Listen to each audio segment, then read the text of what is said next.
नमस्कार दोस्तों, मैं केदार सिंह। आज के इस नई वीडियो में दोस्तों आपको लेकर के आया हूँ विटामिन D3 के बारे में।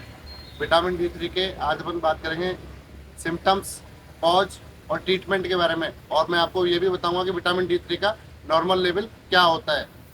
दोस्तों सबसे पहले बात करते हैं विटामिन D3 होता क्या है।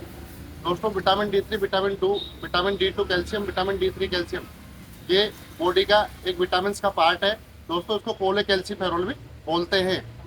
दोस्तों विटामिन डी का यूज क्या है? विटामिन डी कैल्शियम, जो बॉडी के अंदर जो कैल्शियम होता है दोस्तों, तो कैल्शियम का अपन इंटेक लेते हैं, उसको एब्जॉर्प्शन करने के लिए, उसको पचाने के लिए, बॉडी के अंदर एब्जॉर्प्शन के लिए विटामिन डी यूज होता है। दोस्तों आज की डेट में भारत देश के अंदर 80 से 90% लोगों में विटामिन डी की कमी पाई जाती है। तो विटामिन डी की अगर कमी है तो इसके सिम्टम्स क्या होंगे, अपन को कैसे पता चलेगा कि अपन को विटामिन डी की कमी हो रही है। तो दोस्तों सबसे पहले बात करते हैं विटामिन डी की कमी की वजह से क्या क्या होता है। सबसे पहले तो विटामिन डी की कमी की वजह से फिजिकल वीकनेस, आपके हाथ पैरों में दर्द होना एक बहुत कॉमन लक्षण है।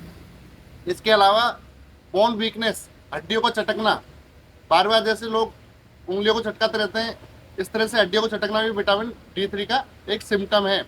इसके अलावा दोस्तों ड्यूरिंग हार्ट वीकनेस, हार्ट्स के अंदर, तो दिल के अंदर भी जो कमजोरी आती है वो भी विटामिन डी का एक लक्षण है। विटामिन डी की कमी की वजह से हार्ट में कमजोरी भी आ जाती है।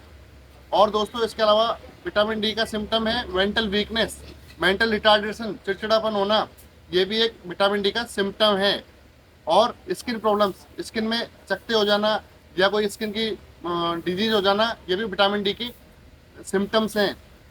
और इसके अलावा हेयर लॉस दोस्तों, अगर आपके बाल बार बार में झड़ते जा रहे हैं और कंटिन्यू झड़ रहे हैं तो भी विटामिन डी का ये सिम्टम्स हो सकता है।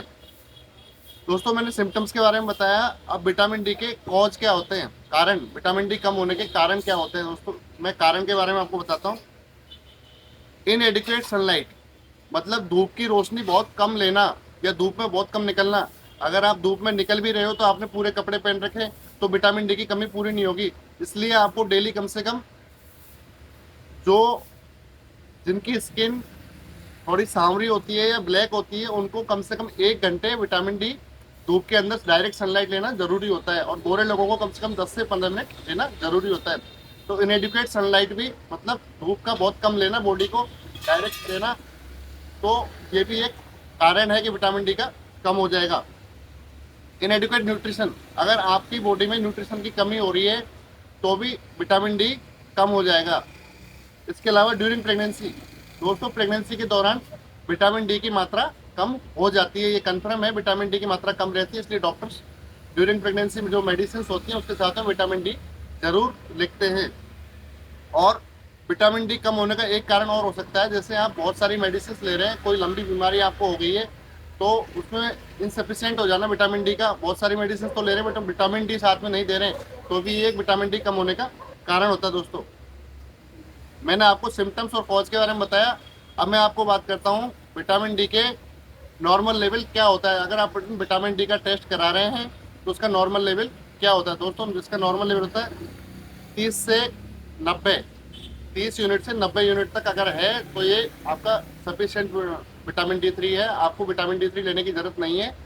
और विटामिन D3 का लेवल अगर आपका 30 से कम आ रहा है तो आपको जो है विटामिन डी की मेडिसिन लेना ज़रूरी है।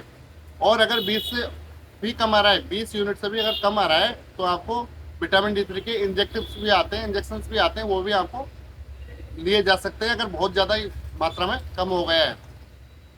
दोस्तों अभी मैंने सिम्टम्स, कॉज और नॉर्मल लेवल के बारे में बताया। अब मैं आपको विटामिन डी के ट्रीटमेंट के बारे में बताऊंगा कि विटामिन डी का ट्रीटमेंट इजीली जो मार्केट में मिल जाए या डॉक्टर की सलाह पर टेस्ट कराने के बाद में जो दिया जाता है वो कौन कौन सा होता है, बच्चों के लिए भी और बड़ों के लिए भी। दोस्तों विटामिन डी का जो मेडिसिन हैं उसको मैं बताऊंगा कि एक साल में अगर लेवल आपका कम है तो एक साल में कम से कम कितने दिन लेना चाहिए। दोस्तों अपराइज D360 की आती है, एडल्ट्स के लिए आती है, 60,000 यूनिट होता है विटामिन D3 कोलेकैल्सिफेरॉल। ये अगर विटामिन डी की मात्रा बहुत कम है आपकी बॉडी में तो 1 से लेकर के 7 दिन तक कंटिन्यू लेना होता है, दूध के साथ लेना होता है दोस्तों, शाम को सोते समय। और अगर आपके विटामिन डी का नॉर्मल लेवल जो है बहुत ज़्यादा कम नहीं है तो आप इसको वीकली ले सकते हैं। और 1 साल के अंदर 2 महीने का कोर्स होता है। याद रखें दोस्तों, 1 साल के अंदर 2 महीने अगर विटामिन D3 आपने ले लिया तो आपको कोई भी प्रॉब्लम नहीं होगी।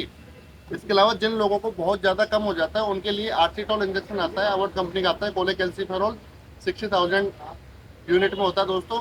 इसका इंजेक्शन वीक में 1 बार लगना होता है। याद रखें, विटामिन D3 का ये इंजेक्शन है, इंजेक्शन फॉर्म में विटामिन D3 आता है।